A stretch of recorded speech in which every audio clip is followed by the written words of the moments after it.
Hello दोस्तों, स्वागत है आपके अपने YouTube channel BK physics master में। और आज फिर से हाजिर हूँ आपके लिए क्लास 12 फिजिक्स का चैप्टर नंबर 1 विद्युत आवेश तथा क्षेत्र का भाग 3 लेकर। इससे पहले हम 2 वीडियो कर चुके हैं, जिसमें हमने एक वीडियो में परिचय और दूसरी वीडियो में विद्युत आवेश तथा उसके प्रकार बताए हैं, जो बहुत ही शानदार तरीके से बताए गए हैं। तो उनको जाकर ज़रूर देखिएगा, डिस्क्रिप्शन में उनका लिंक दिया है, उन्हें ज़रूर देखिएगा। अगर आपको जो भी समझ में नहीं आता है तो कमेंट ज़रूर कीजिएगा। कोई सी भी चीज़ आपको समझ में नहीं आती है तो कमेंट ज़रूर कीजिएगा, जिससे हमें पता तो चले कि हम कैसा पढ़ा रहे हैं या अच्छा पढ़ाते हैं। तो आप कमेंट ज़रूर कीजिएगा। अगर आपको कुछ समझ में नहीं आ रहा है तो भी ज़रूर कमेंट कीजिएगा, हम उसमें सुधार ज़रूर करेंगे। वीडियो को पूरा ज़रूर देखिएगा, पसंद आए तो लाइक और हमारे चैनल को सब्सक्राइब करना भी ना भूलिएगा। और भाई को सपोर्ट ज़रूर कीजिएगा। हम आपके लिए ऐसे ही पूरे चैप्टर, जितने भी क्लास 12 फिजिक्स के जितने भी चैप्टर हैं, सब आपको कवर करा कर देंगे। 2024 यूपी बोर्ड 2024 के लिए बहुत ही शानदार तरीके से हम तैयारी कराएंगे।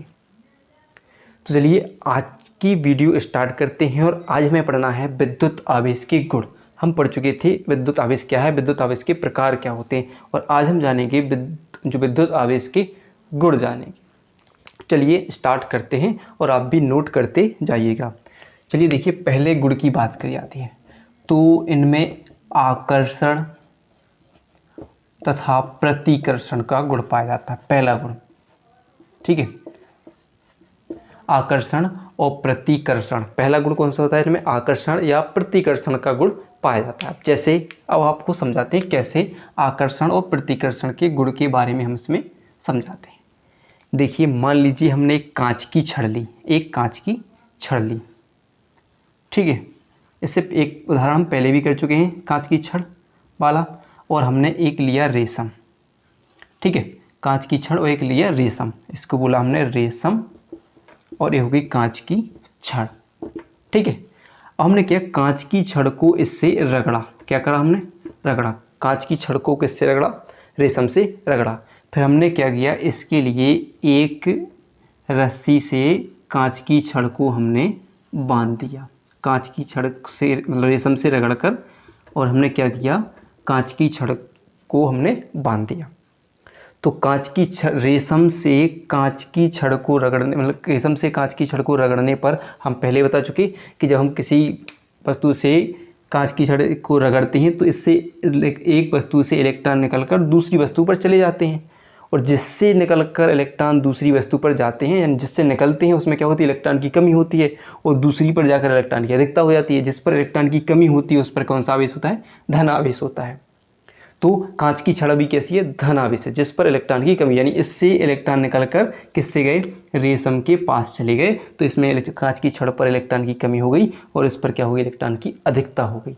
तो जिस पर कमी होगी वह धन आवेश। तो अभी कांच की छड़ कैसी है? धन आवेश।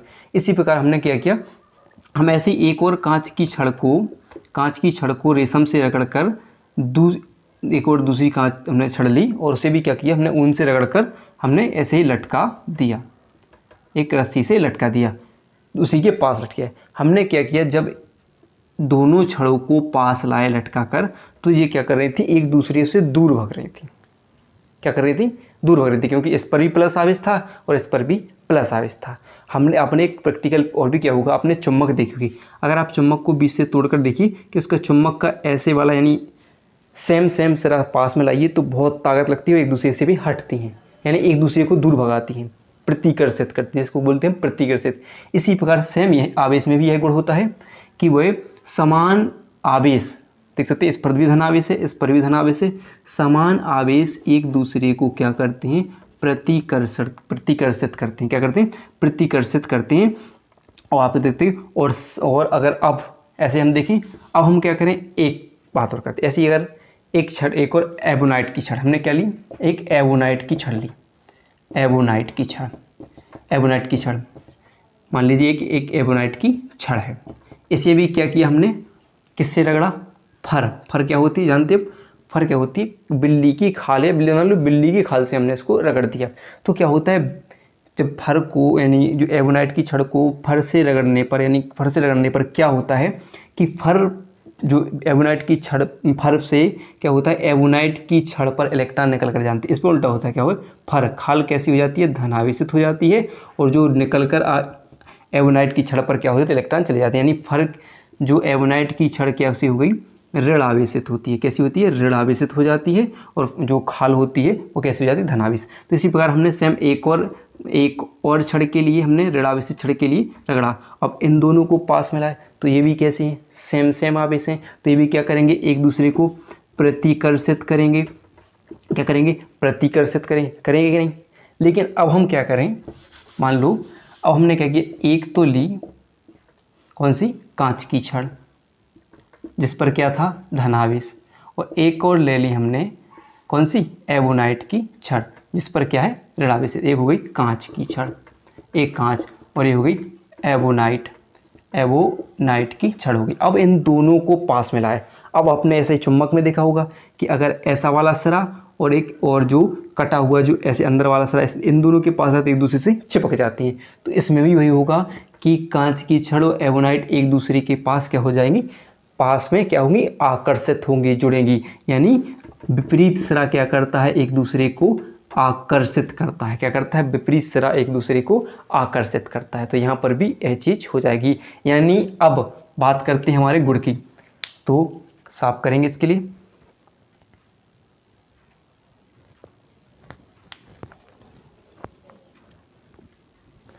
तो चलिए साफ करते हैं इसके लिए हम, फिर देखते हैं कि आवाज़ क्या समझी हमने, कि समान आवेश एक दूसरे को क्या करते हैं, प्रतिकर्षित करते हैं, और विपरीत आवेश एक दूसरे को आकर्षित करते हैं। यानी आकर्षण और प्रतिकर्षण का गुण पाया जाता है। तो हम क्या लिखेंगे कि क्या होगा, इसमें क्या लिखेंगे हम, समान, यानी जिसे बोलते हैं सजातीय, समान आवेश एक दूसरे को क्या करते हैं, प्रतिकर्षित करते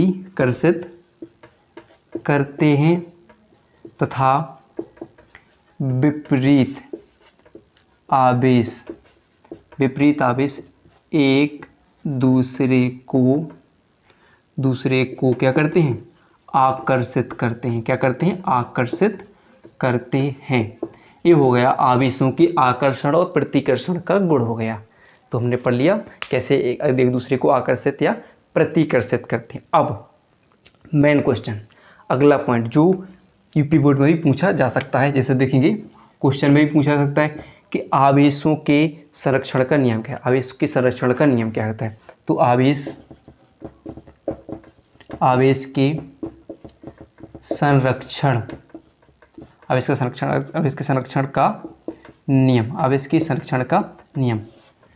के संरक्षण का नियम क्या होता है।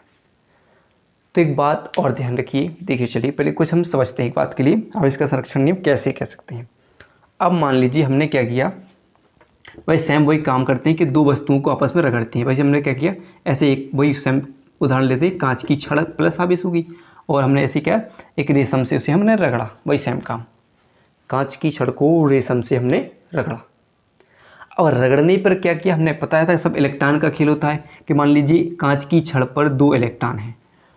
अब ये दोनों इलेक्ट्रॉन किस पर चले गए, रेशम पर चले गए। क्या हुआ, चले गए। स्थिर विद्युत आवेश कैसे होते हैं, स्थिर, रुका हुआ आवेश होता है, हमें बस आवेश को चलाना होता है। तो अभी इसमें हमने पता नहीं, देखो फिक्स भी नहीं होता है कि आवेश में या ये धनावेशित होगा, ये ऋण आवेशित होता है। ये मायने रखता है कि हमने वस्तु किससे रगड़ी है। आप ये सोच रहे हो कि कांच की छड़ केवल धनावेशित होती है, नहीं, ऐसा कुछ नहीं होता है।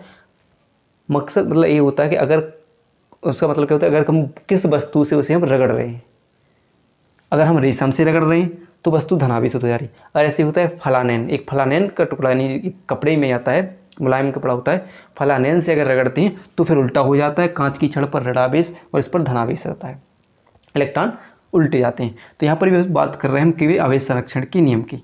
तो वैसे तो क्या होगा कि आवेश तो हमें पता नहीं कितना आवेश है, कुछ पता नहीं है, हमने सिर्फ क्या है इस पर रगड़ा, तो इस पर जितने भी इलेक्ट्रॉन होंगे इसके पास चले गए, और उससे भी इलेक्ट्रॉन जो अगर इसके पास होती इलेक्ट्रॉन तो इसके पास आ जाती।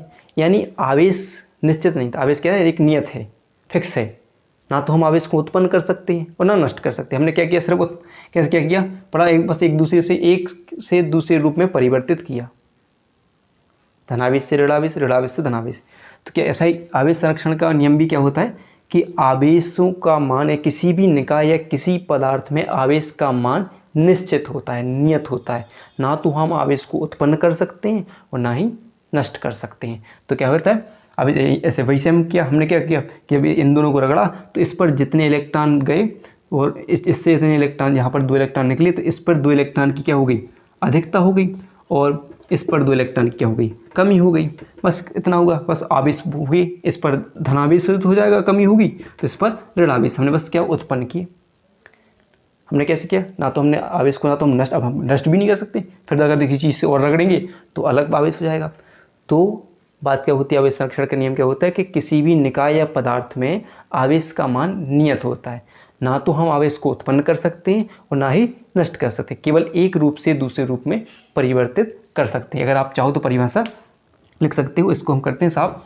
देखिए कैसे लिखेंगे, आवेश संरक्षण का नियम क्या होता है, कैसे लिखेंगे, किसी भी निकाय में, किसी भी निकाय में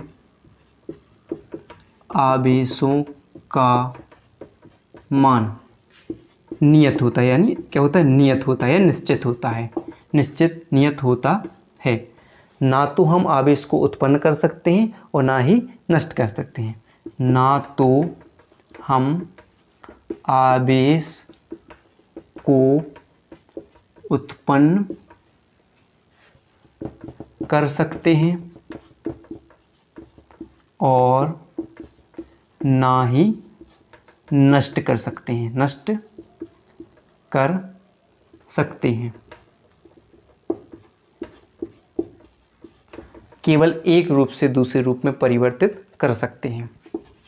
क्या करेंगे, केवल एक रूप से दूसरे रूप में परिवर्तित कर सकते हैं। ये होता है आवेश संरक्षण का नियम, यानी किसी भी निकाय या कह सकते पदार्थ में आवेश का मान क्या होता है, निश्चित होता है, नियत होता है। ना तो हम आवेश को उत्पन्न कर सकते हैं ना ही नष्ट कर सकते, केवल एक रूप से दूसरे रूप में परिवर्तित कर सकते हैं। वो क्योंकि हमने बताया कि हमने अगर किसी 2 पदार्थों को अगर हम आपस में रगड़ते हैं तो एक पदार्थ से इलेक्ट्रॉन निकल कर दूसरे पदार्थ पर चले जाते हैं, तो एक पे इलेक्ट्रॉन की कमी हो जाती है, एक में अधिकता हो जाती है। केवल आवेश क्या हमने चेंज किया, एक को ऋणावेश बना दिया, एक को धनावेश बना दिया, बस इतना सा बात होता है। अब से देखेंगे अगला नियम। अगला नियम क्या होगा, आवेशों की योज्यता का नियम। ये भी बहुत इंपॉर्टेंट है। तो आवेशों की योज्यता का नियम, चलिए हम इसको साफ करते हैं, इसका स्क्रीनशॉट ले रही है, ऊपर लिखने वाले हैं, ठीक है, आवेशों की योज्यता का नियम, और इसको करते हैं हम साफ।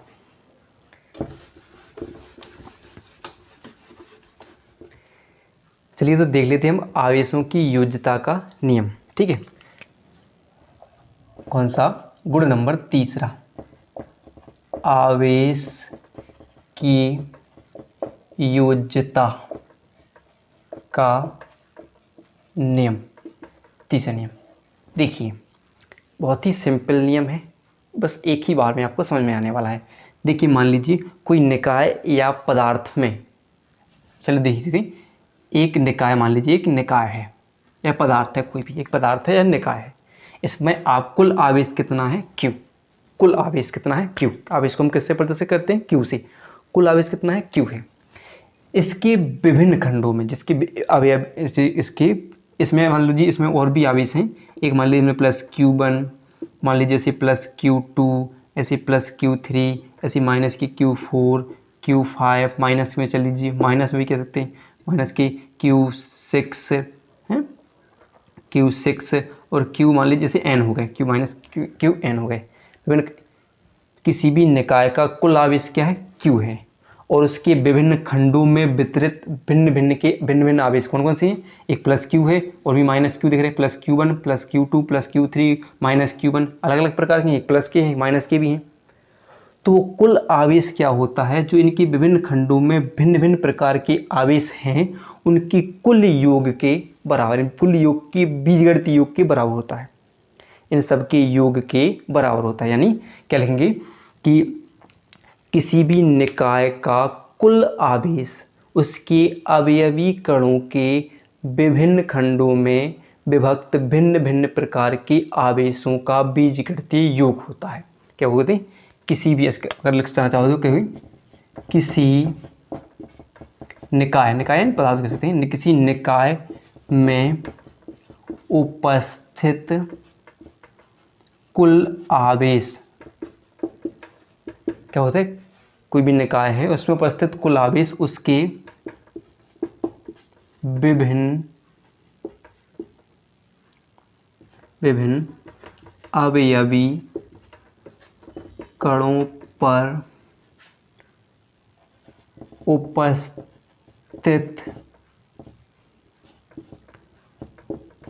भिन्न भिन्न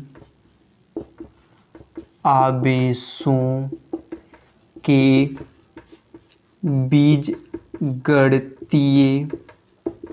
योग के बराबर होता है। क्या होता है? किसी भी निकाय में उपस्थित आवेश, कुल आवेश उसके विभिन्न अवयवी कणों पर उपस्थित भिन्न भिन्न आवेशों के बीजगणितीय योग के बराबर होता है। यानी कुल आवेश क्या हो गया आपका? कुल आवेश क्या है? Q है।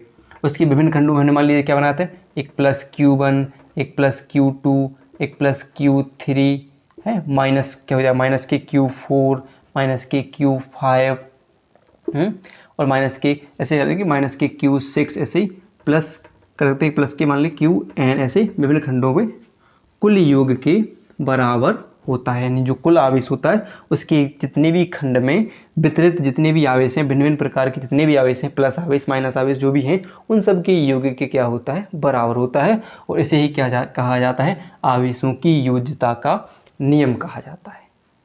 ठीक है।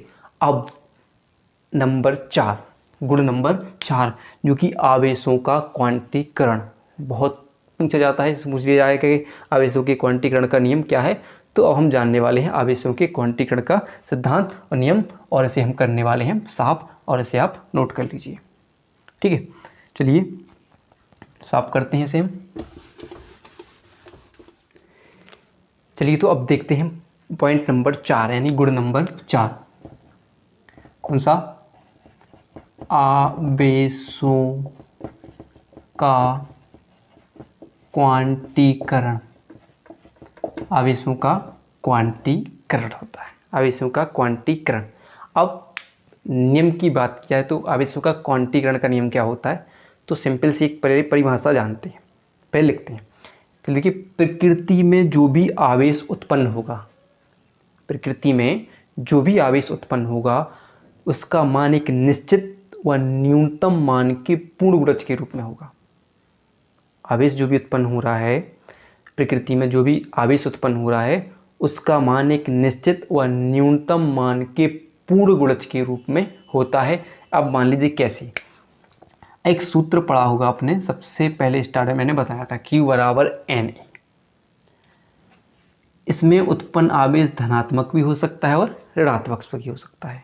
अब बात क्या कर रहे हैं? परिभाषा, चलिए पहले परिभाषा लिखिए। तो क्या लिखेंगे हम? प्रकृति में उत्पन्न आवेश सदैव एक निश्चित न्यूनतम मान के पूर्ण गुणज के रूप में होता है। इस नियम के अनुसार क्या बात की जाती है? तो प्रकृति में उत्पन्न आवेश सदैव एक निश्चित न्यूनतम मान के पूर्ण गुणज के रूप में होता है। और वह निश्चित व न्यूनतम मान की बात कर रहे हैं, वह क्या है? स्मॉल ई के पूर्ण गुणज की जो भी आवेश उत्पन्न होगा, हमने बात की 2 कूलाम आवेश उत्पन्न होगा, यानी 2 कूलाम आवेश। तो जो आवेश उत्पन्न होगा उसे देखिए हमेशा वो किसमें? स्मॉल ई के पूर्ण गुणज के रूप में होगा। और यहाँ पर अगर आप बात करें कि एन की, तो एन की जगह हम हो सकते हैं 1 2 3, कोई भी संख्या आप लिख सकते हो, लेकिन वो किसके गुणज के रूप में होगा? वो Q बराबर NE के पूर्ण गुणज के रूप में होगा, किसके स्मॉल e के पूर्ण गुणज के रूप में होगा। और आप खुद जानते हो कि इसमें पहले बता चुके स्मॉल e का मान कितना होता है 1.6 गुणे 10⁻⁻⁰ कूलाम होता है। अब जो भी मान उत्पन्न होगा कूलाम जो भी होगा मान इलेक्ट्रॉन में, उसमें हमें किसमें 1.6 इंटू ई का मान कितना होगा 1.6 इंटू 10 किया, तो एक निश्चित व न्यूनतम मान, इसका मान क्या है फिक्स है। अब कुछ बात ऐसी हो रही कि अगर आप चाहो कि आवेश को हम कैसे लिख सकते हैं कि अगर आप चाहो तो हम के कैसे हो जाएगा केवल किसमें, अब आप इसको लिख सकते हो, कैसे लिख सकते हो, केवल किस रूप में हो सकता है आवेश, केवल बात कर रहे हैं केवल किस रूप में हो सकता है आवेश, तो प्लस क्या होगा 1e plus 2e plus minus को भी plus minus 3e plus minus 4e, केवल 1 2 3 4 5 ऐसे सिर्फ इनके रूप में हो सकता है, एक निश्चित मान के रूप में हो सकता है, ना कि कैसे नहीं हो सकता, जो कि नहीं हो सकता। किस रूप में नहीं हो सकता है, मान लीजिए हम कैसे लिख दें कि 0.7e, तो ये नहीं होगा। हम लिख देंगे 0.8.8e, तो बिल्कुल नहीं होगा, इस रूप में नहीं हो सकता। दूसरी बात की जाए कि आवेश कैसे 7/e 3/7e, या हम लिख दें 5/6e, तो इस रूप में भी आवेश नहीं हो सकता। आवेश केवल कैसा होगा एक निश्चित मान में plus minus 1e plus minus 2e, इस रूप में चाहे वो प्लस में हो और चाहे माइनस में हो सकता है, ना कि आवेश किस रूप में हो सकता है इस पॉइंट के रूप में नहीं होता। यानी आवेश को हम अनिश्चित रूप से विभाजित नहीं कर सकते, आवेश को हम बांट नहीं सकते हैं। सिंपल सा इसका अगर एक और परिभाषा के रूप में जाते हो, आवेश का क्वांटीकरण का सिद्धांत क्या सीधा कि आवेश को अनिश्चित रूप से विभाजित नहीं किया जा सकता है। क्वांटीकरण के सिद्धांत के अनुसार आवेशों को अनिश्चित रूप से विभाजित नहीं किया जा सकता। तो क्या लिख सकते हैं, या आवेश ऐसे भी लिख सकते हैं कि इस नियम से इसके अनुसार क्या होगा, आवेशों को अनिश्चित रूप से विभाजित नहीं किया जा सकता है। आवेशों को अनिश्चित रूप से विभाजित नहीं किया जा सकता है। केवल किस रूप में लिख सकते हैं, केवल एक निश्चित रूप में लिख सकते हैं, जिसके लिए एक सूत्र दिया है Q बराबर प्लस माइनस NE, जहाँ पर E का मान कितना होता है 1.6 गुणे 10⁻⁻⁰ के कूलाम इसका मान होता है। ठीक है, अब हो चुके यहाँ आवेशों के एक गुण बहुत ही इंपॉर्टेंट थे। अगर वीडियो आपको थोड़ी बहुत भी पसंद आई हो तो वीडियो को लाइक और चैनल को सब्सक्राइब करना ना भूलिएगा। अगली वीडियो में हम जानेंगे कूलाम का नियम, जो कि यूपी बोर्ड के लिए बहुत ही इंपॉर्टेंट